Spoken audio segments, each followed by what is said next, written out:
Hello what's up everybody, my name is Nick and welcome back to my YouTube channel let me flow. Guys, आज के इस video में मैं कुछ interesting vocabulary words के बारे में बात करूंगा। इनमें आपको कुछ फ्रेजेस भी देखने के लिए मिल जाएंगी और कुछ इडियम्स भी देखने के लिए मिल जाएंगी। तो वीडियो हद से ज़्यादा इंटरेस्टिंग होगी, वीडियो को लास्ट तक जरूर देखिएगा। तो चलिए गाइस, फटाफट से वीडियो को स्टार्ट करते हैं। हमारी पहली एक फ्रेज़ है bye hook or by crook.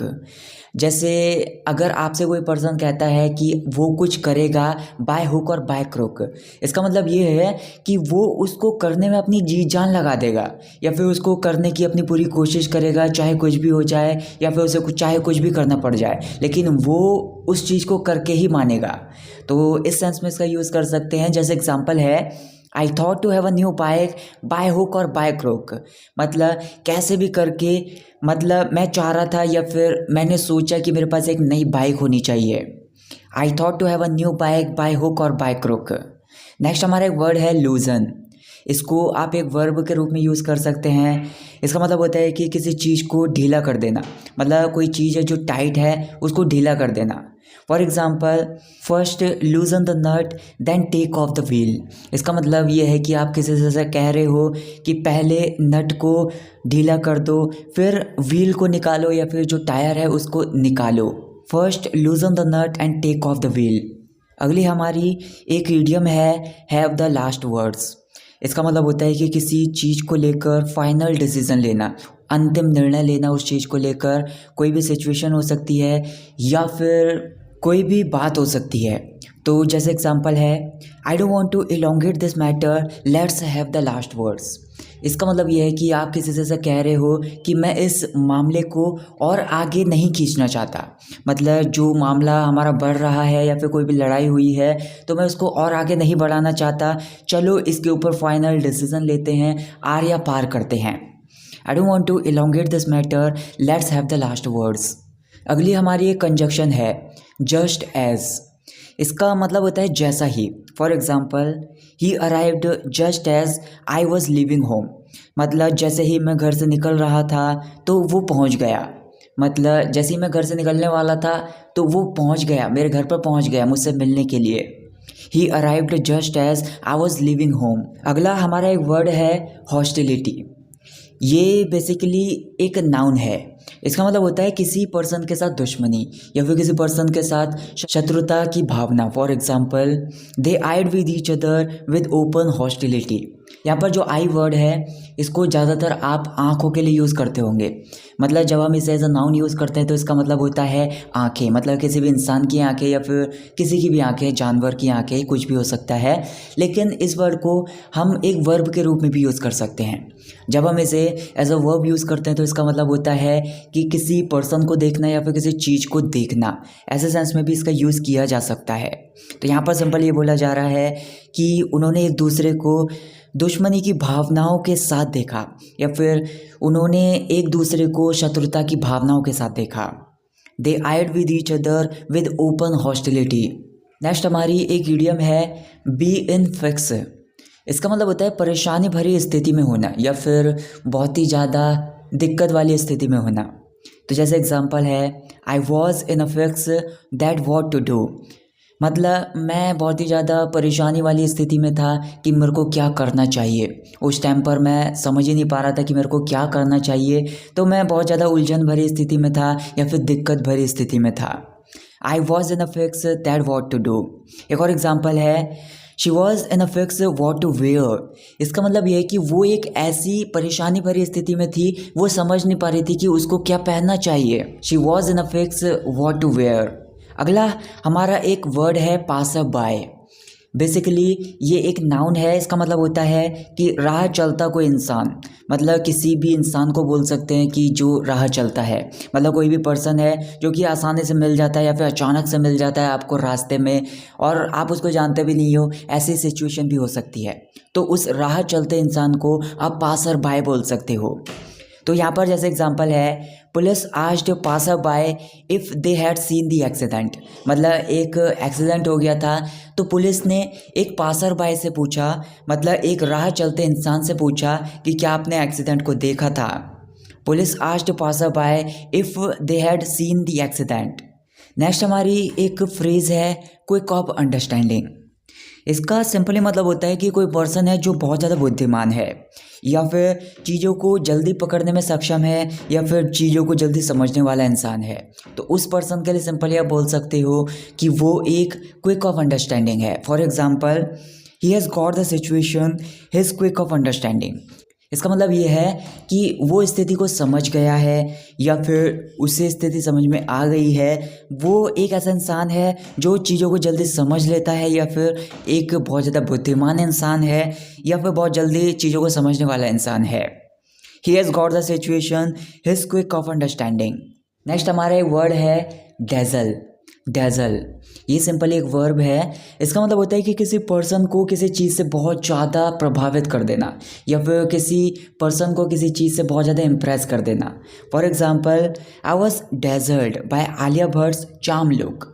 मतलब आलिया भट्ट के मनमोहक लुक की वजह से, या फिर आलिया भट्ट के बहुत ज़्यादा शानदार लुक की वजह से मैं बहुत ज़्यादा इम्प्रेस हो गया था, या फिर बहुत ज़्यादा प्रभावित हो गया था, या फिर मेरे मन को बहुत ज़्यादा हिट कर गया था उसका बहुत ज़्यादा शानदार लुक, या फिर बहुत ज़्यादा चार्म लुक।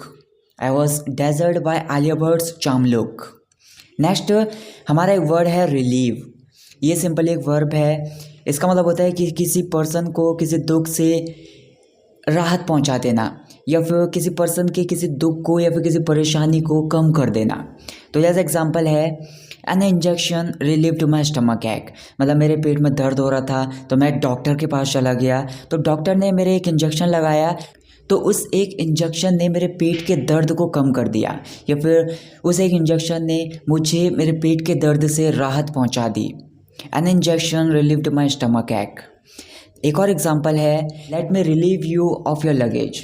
मतलब आपके पास बहुत ज़्यादा सामान है, या फिर आपके पास बहुत ज़्यादा लगेज है, तो आपके लगेज को मैं थोड़ा सा पकड़ लेता हूँ, या फिर थोड़ा लगेज आप पकड़ लो और थोड़ा लगेज मैं पकड़ लेता हूँ आपका। तो आपके सामान की वजह से आपको जो परेशानी हो रही है मुझे उसको कम करने दो। Late me relieve you of your luggage. अगला एक वर्ड है हमारा डीकपल। बेसिकली ये एक वर्ब है। इसका मतलब होता है कि दो लोगों को अलग कर देना, या फिर कोई चीज़ है वो किसी चीज़ से जुड़ी हुई है तो उनको अलग कर देना, एक दूसरे से पृथक कर देना, ऐसे सेंस में बोल सकते हैं। तो यहाँ पर ये बोला जा रहा है कि don't try to decouple them by fanning the flames. Fan the flames इसका मतलब होता है कि किसी के गुस्से को और ज़्यादा भड़का देना, या फिर कोई स्थिति है उसको पहले से और ज़्यादा बदतर बना देना। तो यहाँ पर ये बोला जा रहा है कि उनके गुस्से को और ज़्यादा भड़का कर उन्हें अलग करने की कोशिश मत करो, या फिर उन्हें जो गुस्सा है या फिर उनके बीच में जो भी मनमुटाव है उनको और ज़्यादा पहले से बदतर बनाकर उनको अलग करने की कोशिश मत करो। Don't try to decouple them by fanning the flames. अगला एक वर्ड है हमारा हैज़र्डस। लिटरली ये एक एडजेक्टिव है। इसका मतलब होता है कि कोई स्थिति है जो बहुत ज़्यादा खतरनाक है, या फिर कुछ भी है जो जोखिम भरा है। For example, it would be hazardous to invest money in this business. बहुत ज़्यादा जोखिम भरा होगा या फिर बहुत ज़्यादा खतरनाक होगा इस बिज़नेस में पैसा लगाना। It would be hazardous to invest money in this business. हमारी अगली एक फ्रेज़ है नेवर से डाई। इसका मतलब होता है किसी से आप ऐसा कह सकते हो, हिम्मत मत हारो, या फिर किसी को इंकरेज करने के लिए, उसकी हिम्मत को बढ़ाने के लिए आप ऐसा बोल सकते हैं कि अपनी उम्मीद मत हारो या फिर अपनी हिम्मत मत हारो। तो जैसे एग्जांपल है, we have lots of hopes with you, never say die. मतलब हमारी तुमसे बहुत सारी उम्मीदें हैं, अपनी हिम्मत मत हारो या फिर अपनी उम्मीदों को मत हारो। We have lots of hopes with you, never say die. अगला हमारा एक वर्ड है ड्रॉप डेड गॉर्जियस। बेसिकली ये एक एडजेक्टिव है। इसका मतलब होता है कि कुछ है जो बहुत ज़्यादा आकर्षक है, या फिर कोई पर्सन है जो बहुत ज़्यादा आकर्षक है, तो उसको बोल सकते हो कि वो ड्रॉप डेड गॉर्जियस है। For example, Alia Bhatt looked drop dead gorgeous in white gown. मतलब आलिया भट्ट वाइट गाउन में बहुत ज़्यादा आकर्षक लग रही थी, या फिर वाइट गाउन में बहुत ज़्यादा सुंदर लग रही थी, बहुत ज़्यादा शानदार लग रही थी। Alia Bhatt looked drop dead gorgeous in white gown. Guys हमारा अगला वर्ड है दिदर। बेसिकली ये एक एडवर्ब है। इसका मतलब होता है कि किसी जगह की तरफ या फिर किसी जगह की ओर, ऐसे बोल सकते हैं। For example, I will take you thither where you want to go. मतलब जिस जगह पर आप जाना चाहते हो या फिर जहाँ भी आप जाना चाहते हो, मैं उस जगह की ओर आपको ले जाऊँगा या फिर उस जगह की तरफ मैं आपको ले जाऊँगा। I will take you thither where you want to go. अगला हमारा एक वर्ड है ओवरजॉयड। बेसिकली ये एक एडजेक्टिव है। इसका मतलब होता है कि कोई पर्सन है जो बहुत ज़्यादा प्रसन्न है किसी चीज़ को लेकर या फिर किसी चीज़ को लेकर वो बहुत ज़्यादा खुश है। तो जैसे एग्जांपल है, Ashu is overjoyed because he has a baby girl. इसका मतलब ये है कि आशु बहुत ज़्यादा खुश है या फिर आशु बहुत ज़्यादा प्रसन्न है क्योंकि उसे एक लड़की हुई है। Ashu is overjoyed because he has a baby girl. Next word है हमारा विजिलेंट। ये एक एडजेक्टिव है। इसका मतलब होता है कि किसी चीज़ को लेकर सतर्क या फिर किसी चीज़ को लेकर सावधान या फिर जागरूक बोल सकते हैं। तो जैसे एग्जांपल है, you need to be vigilant while riding, don't ride रफली। इसका मतलब ये है कि आप राइड कर रहे हो या फिर बाइक चला रहे हो, बाइक को रफली मत चलाओ या फिर बाइक को बहुत ही ज़्यादा गंदे तरीके से मत चलाओ। तुम्हें बाइक चलाते समय बहुत ज़्यादा जागरूक रहना चाहिए या फिर तुम्हें बाइक चलाते समय बहुत ज़्यादा सावधान होने की ज़रूरत है। You need to be vigilant while riding, don't ride रफली। नेक्स्ट इंटरेस्टिंग वर्ड है हमारा पेरिश। ये एक वर्ब के रूप में इस वर्ड को आप यूज़ कर सकते हैं। इसका मतलब होता है मर जाना या फिर कोई चीज़ बिल्कुल ख़त्म हो जाना। For example, number of animals perished in the fire. मतलब एक जंगल में आग लग गई थी तो आग लगने की वजह से बहुत सारे जानवर मर गए या फिर बहुत सारे जानवर ख़त्म हो गए। Number of animals perished in the fire. Next हमारी एक फ्रेज़ है डाउन टू द ग्राउंड। इसका मतलब होता है कि पूरे तरीके से या फिर पूर्ण रूप से। तो जैसे एग्जांपल है, I have got to know about her intentions down to the ground. इसका मतलब ये होगा कि पूरे तरीके से या फिर पूर्ण रूप से उसके इरादों को मैं जान चुका हूँ। I have got to know about her intentions down to the ground. अगला एक वर्ड है हमारा वाइट लाई।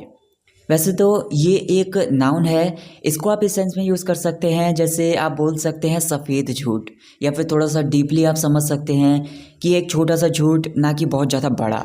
मतलब एक ऐसा झूठ जो आप किसी पर्सन को हर्ट नहीं करने के लिए बोलते हो। मतलब अगर आप झूठ बोल भी दोगे तो दूसरा पर्सन या फिर सामने वाला कोई भी पर्सन उसकी वजह से दुखी नहीं होगा। यहाँ पर उसकी खुशी के लिए आप बोल सकते हो ऐसा कोई भी झूठ। तो जैसे एग्जांपल है, when my sister cooked food for the first time I told a white लाई।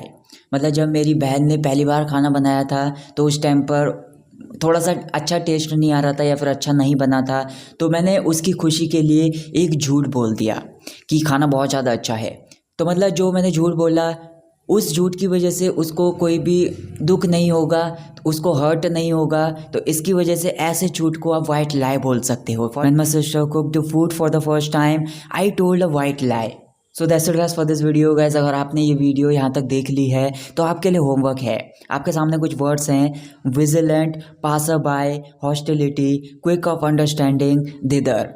ये सारे वर्ड्स मैंने इसी वीडियो में लिए हैं। तो मैं चाहता हूँ कि आप इनके ऊपर अपने खुद के एक एक सेंटेंसेस बनाकर मुझे कमेंट करके बताइए। और अगर आपने ये वीडियो यहाँ तक देख लिया है तो मैं चाहता हूँ कि आप कमेंट्स में 7 to 8 टाइप करके मुझे कमेंट करके बताइए। इससे मुझे पता चल जाएगा कि आपने वीडियो को लास्ट तक देखा है।